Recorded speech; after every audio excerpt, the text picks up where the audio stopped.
Hello. Hello sir, good afternoon. Good afternoon. मेरा नाम है जो डॉक्टर सुभाष है और मैं वैसे इंडिया से हूँ और जयपुर का रहने वाला हूँ। और मेरी जो कंसल्टेंसी है fine job and private limited जो जयपुर में ही है। और अपन जो बहुत सारी जो अपनी नर्सिंग स्टाफ है उनको अपन इंडिया से जर्मनी लाते हैं। ये है अपने प्रियंका जी। चलो एक बार आप थोड़ा अपने बारे में इंट्रोडक्शन दो पहले, ताकि लोग जाने की क्या कर रहे हो आप, क्या जी क्या सर, है। बिल्कुल। माई सेल्फ प्रियंका, मैं 2 साल से जर्मनी में हूँ और मैं सर के थ्रू ही जर्मनी आई थी। और या मैं 2 साल से यहाँ पर एज अ नर्सिंग स्टाफ काम कर रही हूँ। आप इंडिया में कहाँ से हैं? मैं इंडिया में बेसिकली उत्तराखंड से हूँ, मतलब मेरी शादी उत्तराखंड से हुई है। मैं बेसिकली बिलोंग यूपी से करती हूँ, तो मैं उत्तराखंड से हूँ। आपको कैसा, मतलब पहली बार ऐसा कैसे फील हुआ कि आप कैसे जर्मनी जाओ, और किसने बताया, कैसे आपका मतलब मन किया कि जर्मनी आए आप? सर एक्चुअली पता तो था कि नर्सिंग में अपॉर्चुनिटीज़ हैं और हम लोग जर्मनी जा सकते हैं। और फिर इंडिया में चीज़ें इतनी ज़्यादा बढ़ गई हैं, गवर्नमेंट जॉब्स के लिए बचा नहीं है वहाँ पर कुछ भी स्कोप। तो फिर सोचा धीरे धीरे मोल्ड होने के लिए। बेसिकली जर्मनी का तो नहीं सोचा था, ये सोचा था कि अब्रॉड जाना है, शायद कनाडा वगैरह जैसे और लोगों की लिस्ट में होता है। तो वैसे ही सर्च करते करते एक बार मतलब जर्मनी का सामने आया, तो फिर मैंने सोचा पता करती हूँ जर्मनी के बारे में। फिर मैं एक कंसल्टेंसी के थ्रू जुड़ी, मतलब सर्च ही किया मैंने ऑनलाइन। और फिर मैं एक कंसल्टेंसी से दिल्ली में जुड़ी, जिन्होंने फाइनली मेरे लिए कुछ नहीं किया। Okay okay okay. जी सर, तो उनके साथ लैंग्वेज स्टार्ट की सबसे पहले मैंने। मैं पहले फरीदाबाद में ही रहती थी। फिर मैंने लैंग्वेज स्टार्ट करी, तो 1-1.5 साल का टाइम गया लैंग्वेज में। तो जब तक लैंग्वेज चलती रही साइड बाय साइड, तो उन लोगों का भी मतलब ये रहा पहले लैंग्वेज करके दो।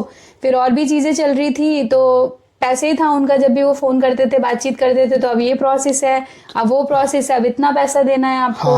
तो पैसे दे रहे थे, इधर लैंग्वेज का स्ट्रेस बढ़ रहा था, क्योंकि इतनी ज्यादा नहीं होती प्रैक्टिस। क्या कहते हैं, इंडिया में जब हम लोग रहते हैं तो किसके साथ बोलेंगे, क्या करेंगे। सही है सही है। तो वो सब चल रहा था सर। तो उस कंसल्टेंसी का एज यूजुअल एंड में जब हम लोग कॉल करने लगे, जब टाइम बीतने लगा, और सही बताऊं तो मेरी B1 भी नहीं हो पाई थी सर उस समय पे। आपकी B1 नहीं हुई थी क्योंकि प्रेशर बढ़ गया था सर थोड़ा सा। फिर ये लगने लगा था एक टाइम पे शायद नहीं होगा अभी जाने का। फिर थोड़ा मेरा कांटेक्ट साक्षी मैम के साथ हुआ।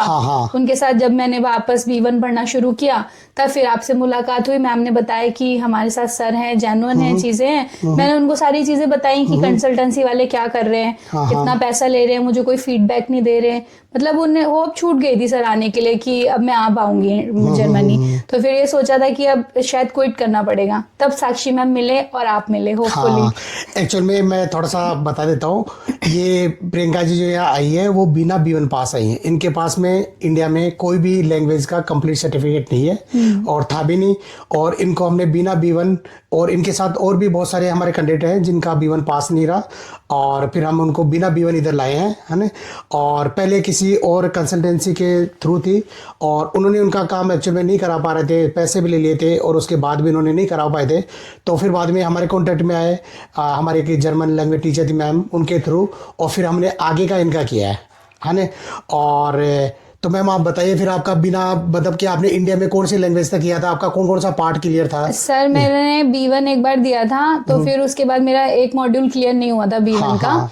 फिर उसके बाद मुझे किसी ने सजेस्ट करा कि तुम B2 पढ़ना स्टार्ट कर दो साथ साथ, और फिर तुम B2 का एग्जाम दे लेना, क्योंकि यहाँ पर B2 तो रिक्वायरमेंट है बाद में। तो फिर मैंने B2 पढ़नी भी शुरू करी। फिर मैंने 3-4 महीने B2 पढ़ी। फिर मैंने B2 के 2 मॉड्यूल निकाल लिए, और मेरे 2 मॉड्यूल बचे थे। तो बेसिकली जब आप मुझे मिले और जब आपने बोला कि सब हो जाएगा, कोई दिक्कत परेशानी नहीं है, तो बेसिकली तब तो मेरे पास कोई भी सर्टिफिकेट नहीं था। बिल्कुल बिल्कुल सही है।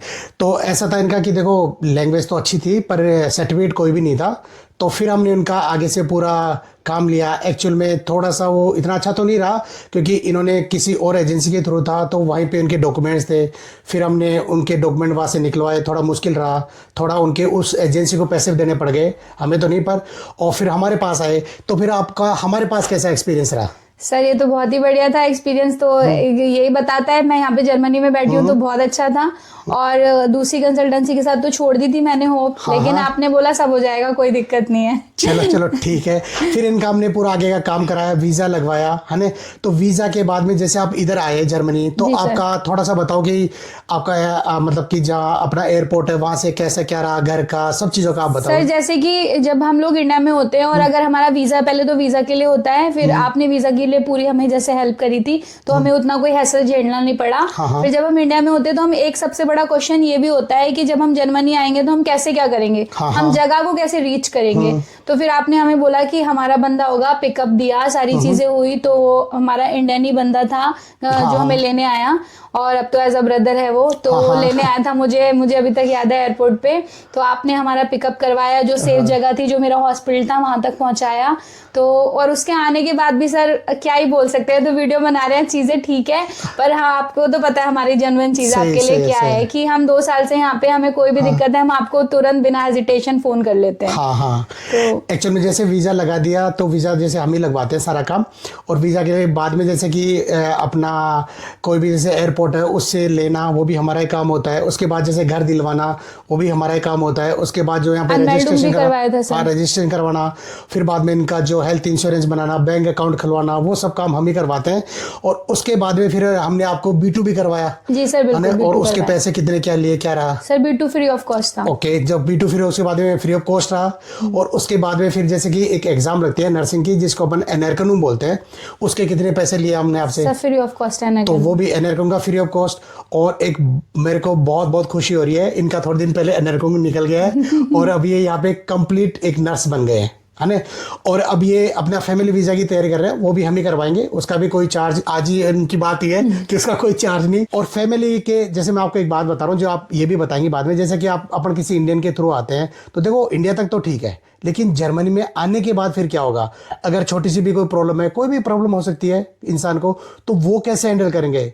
मैं इधर जर्मनी में बर्लिन के पास में रहता हूँ, और जैसे आज भी हमारे घर ही आए हुए हैं, तो ऐसे हमारा एज ए फैमिली वाला रिलेशन है कि ये कभी चाहे जब इनको प्रॉब्लम होती है तो फोन कर लेते हैं। पहले भी एक बार आए हैं, और जैसे हमारे बच्चे तो उनसे मिलते रहते हैं। तो आप एक बार जो अपने जो बाकी और लोग भी, सबके साथ बता रहा हूँ मैं, हमारे साथ बाकी और कैसा क्या रिलेशन है, और कैसा क्या आपको लगता है यहाँ आने के बाद जर्मनी में? सर एक तो मैं बताना चाहूंगी अपने एक्सपीरियंस से कि जब हम यहाँ फैमिली छोड़ के आते हैं तो एक बहुत बड़ा टास्क होता है कि इंसान अकेले यहाँ पे सरवाइव करना मुश्किल होता है। तो जहाँ पे आपने हमें भेजा, कि ये बहुत अच्छा लगा कि सारे इंडियंस को आपने एक ही जगह में रख रखा है। तो और भी लोग हैं, कुछ राजस्थान से हैं, कुछ महाराष्ट्र से हैं, जैसे मैं उत्तराखंड से हूँ। तो हम वहाँ पे मतलब एज अ फैमिली एक दूसरे के लिए खड़े हैं हमेशा। तो एज सच कोई ऐसी प्रॉब्लम नहीं होती। फिर आपकी फैमिली यहाँ पे है, आपके बच्चे हैं, तो मतलब हम लोग आना जाना रखते हैं, तो कभी ऐसा कुछ हमें फील नहीं हुआ कि हमारी फैमिली नहीं है, या मतलब इतना कोई स्ट्रेस हो रहा है। सबसे ज्यादा यहाँ पे लोगों को अकेले स्ट्रेस हो जाता है। हाँ, क्योंकि अकेलापन बहुत बड़ी बात है। तो और अगर आप बड़े स्टेट के पास में हो, जैसे कि हम सब तो बर्लिन के पास में है ना, तो इधर जैसे कि जो बर्लिन में है ना, जो होली, दिवाली, ईद, क्रिसमस, सब कुछ सेलिब्रेट होता है इधर। और बड़े बड़े जैसे कि थोड़े दिन पहले है ना जो गणेश चतुर्थी थी, तो वो भी बढ़िया, सब कुछ बढ़िया रहता है इधर। आपका आगे क्या प्लान है इधर करने का? सर अभी तो मेरा एनर्कनूम खत्म हुआ है, लास्ट मंथ ही मैंने एनर्कनूम दिया है। अब इसके बाद मैं देख रही हूँ, सबसे पहले अपनी फैमिली बुलाना चाहती हूँ। और जैसे मैंने आपसे कहा कि मुझे इस जगह से अभी दूसरी जगह पे भी सोच रही हूँ मूव करने का, वो भी आपको पता है, आप हेल्प कर रहे हो उसमें भी। तो आगे यही चीजें हैं, और अभी थोड़ा लैंग्वेज और अच्छी हो जाएगी, तो अब तो मैं यहाँ पे जो जैसा चाहती हूँ वैसा कर सकती हूँ। एक बार आपने एनर्कनूम एग्जाम क्लियर कर लिया तो आपके पास बहुत सारी अपॉर्चुनिटीज खुल जाती है। बिल्कुल सही। जैसे कि इधर का जो अभी ये जर्मन नर्सिंग हो चुकी है, इनके पास उसका सर्टिफिकेट आ गया है, तो अब आगे ही है ना जो अपनी फैमिली को बुलाना चाह रहे हैं, तो हम इनका आगे जो भी चेंज करवाएंगे, उसके बाद जो इनकी फैमिली है उसके वीज़ा के लिए पूरी हेल्प करेंगे। जैसे कि भाई इधर जो बड़ा इनको मकान चाहिए, अब बच्चों के लिए जो एजुकेशन के वो सब चीज़ चाहिए, तो वो सब चीज़ का हम आगे इंतजाम करेंगे। तो मैम मैं आपसे पूछना चाहता हूँ कि जो लोग इंडिया में हैं उनको बिल्कुल कम पता है, या फिर जो पता भी है ना, तो वो क्या है कि इधर उधर बहुत सारे एजेंट हैं, हम भी एजेंट है मतलब, बट वो जो इनको गलत इन्फॉर्मेशन, या आप क्या चाह रहे हो कि कैसे बंदा सही जगह है, कैसे सही इन्फॉर्मेशन ले, उसके बारे में आप मैं तो ये चाहती हूँ कि मतलब अगर जो लोग अप्रोच कर रहे हैं अभी, या जो लोग सर्च भी कर रहे हैं, आना भी चाह रहे हैं जर्मनी, तो वो आप लोगों से भी है कि मैं आपको बता रही हूँ यहाँ पर, और हम लोग आपको सामने से रिव्यू दे रहे हैं कि सर ने हमें अब तक हेल्प करी है। एजेंट्स का क्या काम होता है, वो हमें लाते हैं और छोड़ देते हैं। मैंने आपको डे 1 से बताया जब हम इंडिया में भी थे तब कैसी स्थिति थी, और आज मैंने यहाँ पे अपना एनआर कानून भी क्लियर कर लिया। आगे के लिए भी यहाँ तक कि फैमिली तक बुलाने के लिए सर हमें हेल्प कर रहे हैं। तो अगर आप लोग जर्मनी को अप्रोच कर रहे हैं तो आप बेझिझक सर के पास आ सकते हैं, उनसे कांटेक्ट कर सकते हैं, वो आपको पूरा गाइड कर देंगे और 100% आप लोगों को आगे तक इस चीज़ का कभी रिग्रेट नहीं होगा, क्योंकि वो एज अ फैमिली हमारे लिए खड़े होते हैं। ये कंसल्टेंसी नहीं है, सर के साथ जुड़ के हमें हमेशा ऐसे लगता है कि हम फैमिली के मेंबर के साथ जुड़े हुए हैं।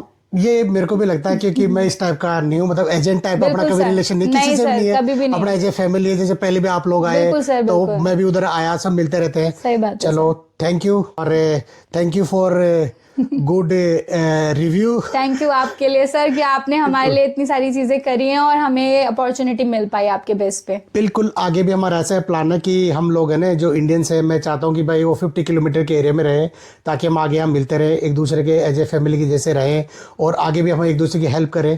ये चीज़ है। Thank you, thank you so much sir, thank you. Okay bye.